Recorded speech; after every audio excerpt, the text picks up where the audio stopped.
Hi, host Eric here, host talking with famous people, and responsive fellow. I'm responding to one nine mix 42, I believe his name is, who indicated he'd like to hear more about meta-rationalism. I'd like to talk more about meta-rationalism, so you and I are on exactly the same page there, friend. Specifically, let's start with the simple definition. Meta-rationalism is the management of a framework which both permits contradiction and disallows them in different contexts without creating cognitive dissonance or being indicative of some sort of psychological personality, character, or stage of development shortcoming. So the model basically says one starts out in kind of a a pre-rational phase. One moves into mostly, which is like childhood, which isn't really so relevant for us at this point. Then one moves into an irrational phase. It's the first phase of adulthood, and the irrational phase is marked by a tolerance of contradiction in order to preserve this primacy of certain narratives. It's characterized by things like religion and or you know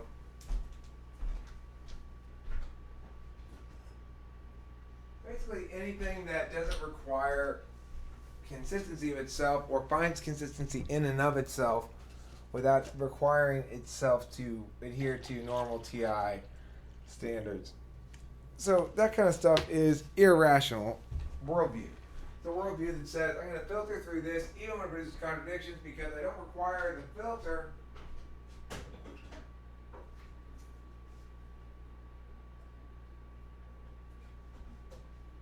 I don't require the filter to adhere to the same standards as I require other filters to adhere to. So it gets a special privilege, a special pass on wrongness. And that's irrationality.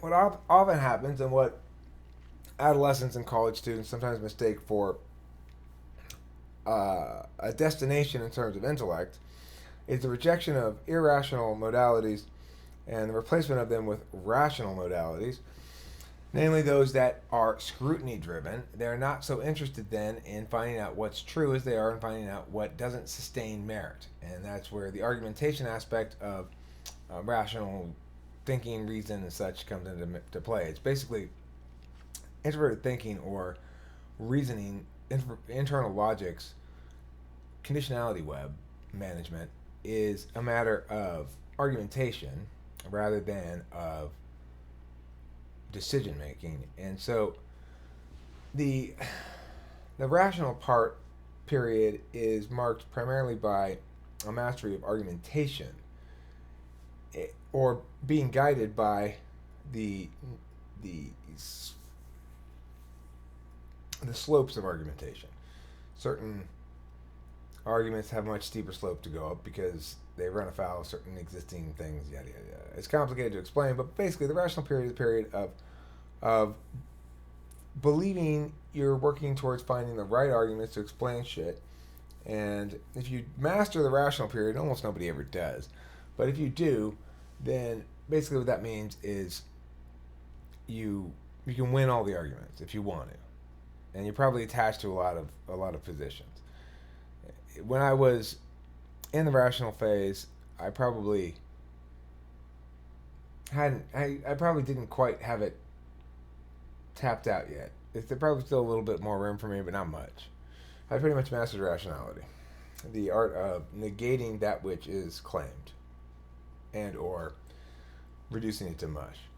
So what's the downside of of rationality? Nihilism is the rationals tend to the natural progression is to dismantle meaning of all sort and say none of it has sufficient permanence or reality to justify our adherence to it, affirmation of it, or belief. But the problem is that's a very TI heavy understanding of the world. one in which it doesn't matter what the right idea is to do, it matters whether it's correct. Like, I understand that we like to prioritize consistency and rightness with TI, and it's a good thing to do because TE needs to be so constrained.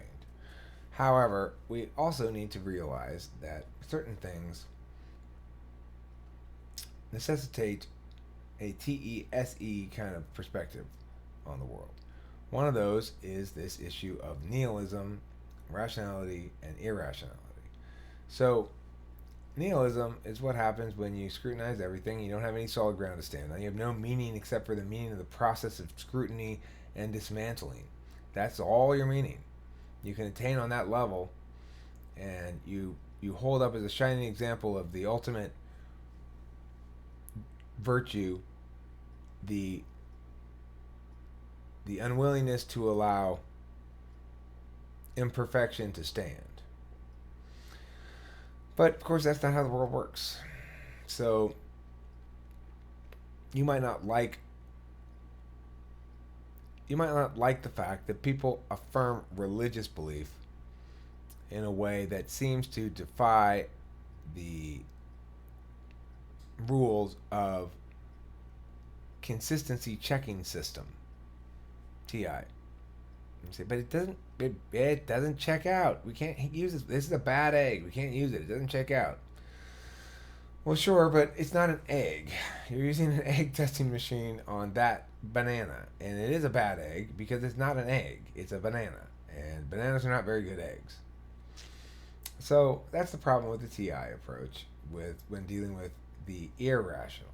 If I'm telling you that I pray to an almighty God, you start launching in with the TI stuff. Here's the funny thing, is the reason TI is always beating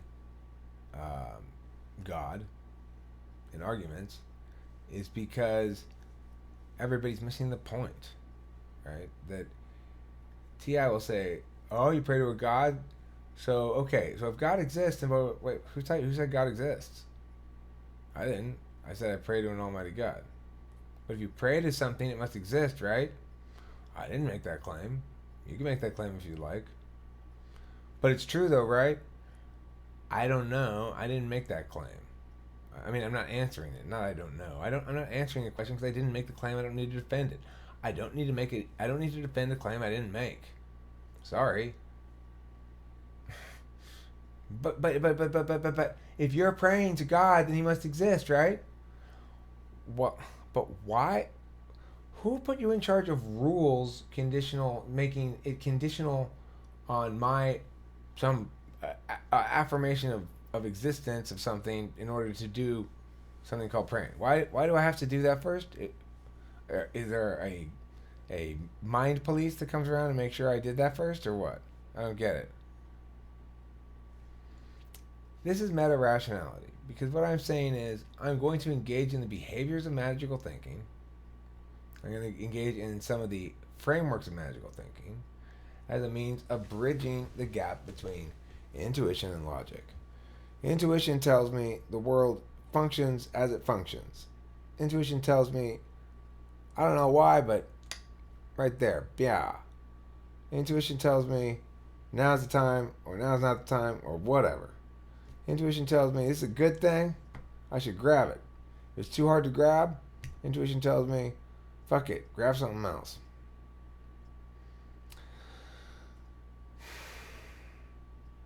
But there's not good reasons for these things.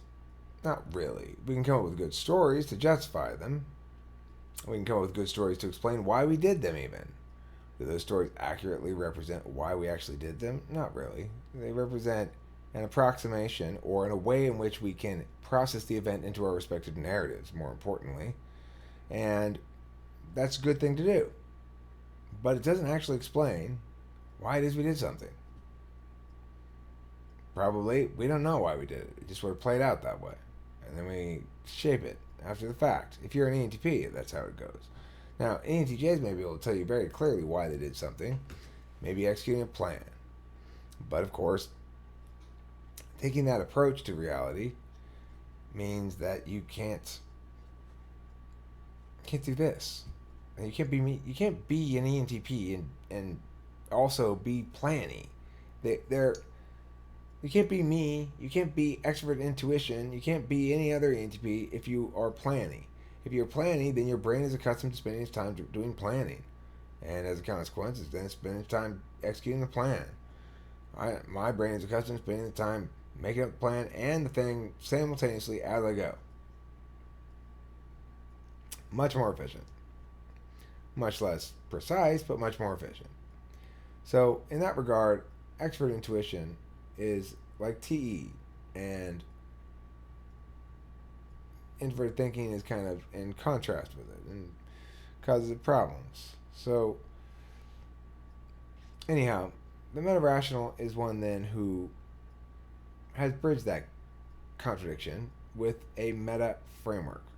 One that says, I will use some frameworks in certain conditions, other frameworks in other conditions. I can reference multiple frameworks under a single condition and then make further judgment upon seeing what they have to say.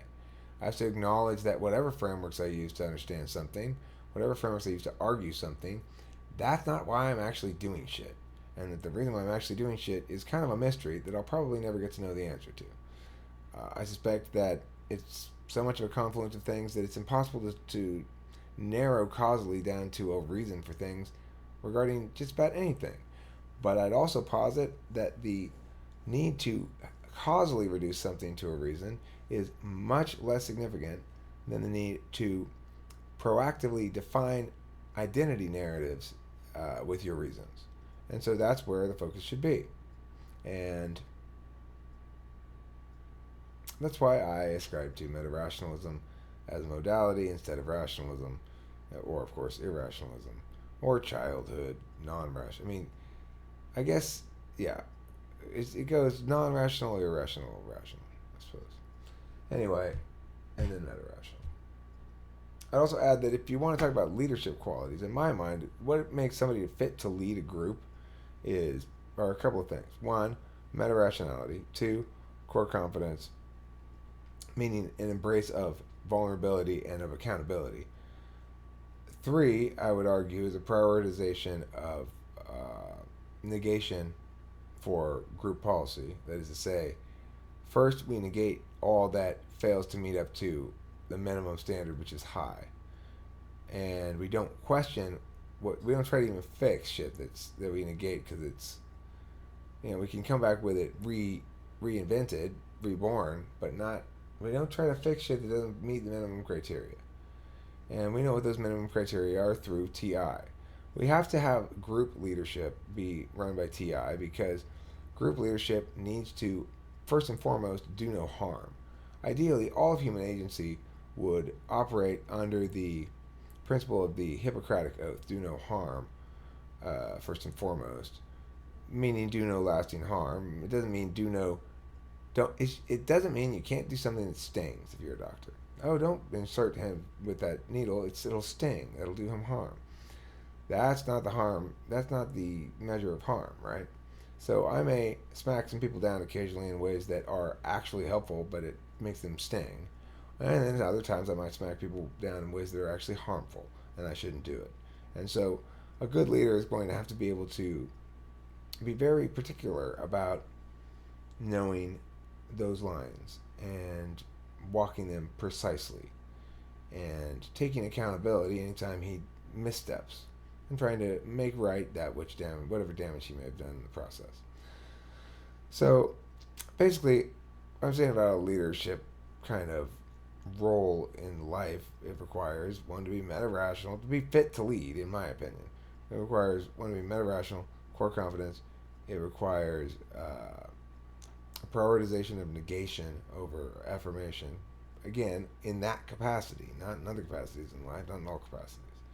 And then the last thing is it should be run upon, and it should be the individual who's displaying these three things should be actually other focused, not like me and 99.9999999% of the people